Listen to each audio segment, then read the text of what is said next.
Assalamualaikum warahmatullahi wabarakatuh. Apa kabar ayah bunda? Saya menyapa ayah bunda secara online ya. Memang situasi menghendaki kita untuk sementara tidak banyak bertemu secara offline. Mudah-mudahan dokter anak online ini bisa menjembatani kesenjangan akibat musim pandemi ini. Banyak yang harus berpikir ulang, ini saya harus ke dokter apa enggak ya gitu, bisa enggak ditunda dan seterusnya. Inilah tujuan mengapa dokter anak online ini saya hadirkan ke hadapan ayah bunda sekalian. Untuk topik pertama, mari kita bicarakan tentang asma ya. Asma itu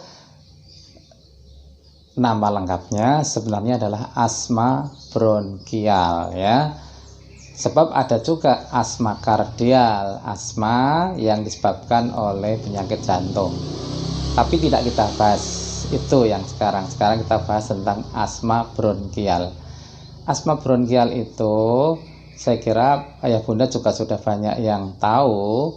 Itu tandanya adalah adanya sesak napas yang berulang. Biasanya cenderung di malam hari atau dini hari. Lebih khas lagi kalau ada keturunan di dalam keluarga, ada yang sakit asma juga, atau ada yang alerginya sangat jelas. Jadi keturunannya tidak harus dari asma. Asma bisa turun menjadi alergi, alergi sebaliknya turun jadi asma. Jadi kalau ada riwayat alergi yang sangat jelas dalam keluarga pada ayah, bunda, atau kakek nenek, maka kalau sekarang Ananda mengalami sesak napas, sangat mungkin itu adalah asma. Asma ciri lainnya adalah bisa sembuh sendiri kadang-kadang ya, mungkin siang hari hilang, pagi sesak gitu. Namun toh tetap juga itu sangat mengganggu, apalagi kalau malam hari membuat tidur tidak nyenyak ya. Atau memang asma kadang hanya dapat sembuh hanya dengan membaik dengan pemberian obat anti asma. Itu semakin mendukung lagi bahwa itu adalah asma. Jadi cirinya ada beberapa hal seperti itu. Asma umumnya tidak disertai dengan demam. Namun kadang-kadang karena asma itu juga dapat dipicu oleh batuk pilek, batuk pileknya ada anget-angetnya, demamnya sedikit, maka mungkin saja sebelum sesak napas justru demam duluan, anget duluan gitu. Nah itu asma. Suaranya mengingik gitu, itu yang paling khas. Namun ada juga yang tidak menging ya. Apa? Batuk berulang, awet sampai berminggu-minggu, disertai dengan lendir, dahak, ya tanpa demam. Ya, batuk yang awet itu adalah manifestasi dari asma yang relatif ringan. Kalau relatif berat asma, biasanya napasnya cepat, ada tarikan dinding dada, ya. Menginya keras, ngik ya, tidak pakai stetoskop pun sudah terdengar, orang tuanya pun mendengar. Memang ada suara menginya cukup keras dok, terutama kalau pas tidur. Nah itu ciri banget khas asmanya ya.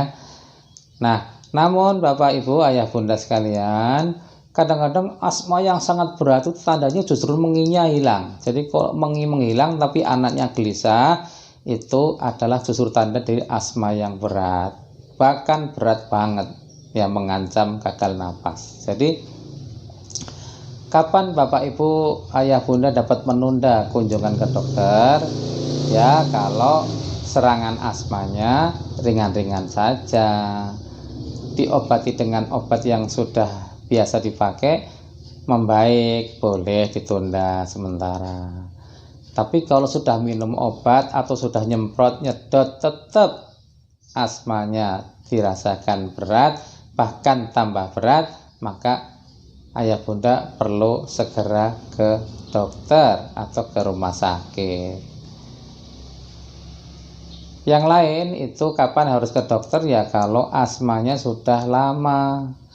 Jadi kalau kambuh berulang, awet sampai ya lebih dari seminggu, dalam seminggu bisa batuk atau sesak berulang hampir setiap hari atau 2 hari sekali atau 3 hari sekali ya, seminggu 2 kali, tapi terus berjalan 3-4 minggu, nah itu sudah masuk definisi yang namanya asma persisten.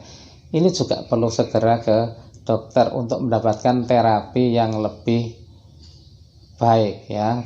Dia membutuhkan obat atau pengobatan yang sifatnya rumatan. Jadi pengobatan jangka panjang. Tujuannya apa? Bukan hanya mengatasi sesak nafasnya, namun juga mencegah agar tidak mudah kambuh. Nah, itu yang namanya terkontrol. Nah, ayah bunda, coba bayangkan seorang anak yang punya asma namun sangat jarang kambuh, mungkin 2 tahun 3 tahun baru kambuh, kambuhnya juga tidak berat, kan sama saja seolah-olah tidak punya asma, seolah-olah tidak punya penyakit. Nah, itulah namanya terkontrol kalau sudah lama tidak kambuh-kambuh. Nah, kita ingin pengobatan asma itu mencapai sampai tahapan terkontrol. Jadi tidak hanya tidak sesak, tapi tidak mudah kambuh. Kalaupun kambuh tidak berat. Nah, ini yang kita harapkan. Untuk itu silakan, kalau tadi asmanya berat, asmanya berulang, asmanya persisten, silakan kunjungi kami, kunjungi dokter dan rumah sakit untuk mendapatkan perawatan yang lebih baik. Assalamualaikum warahmatullahi wabarakatuh.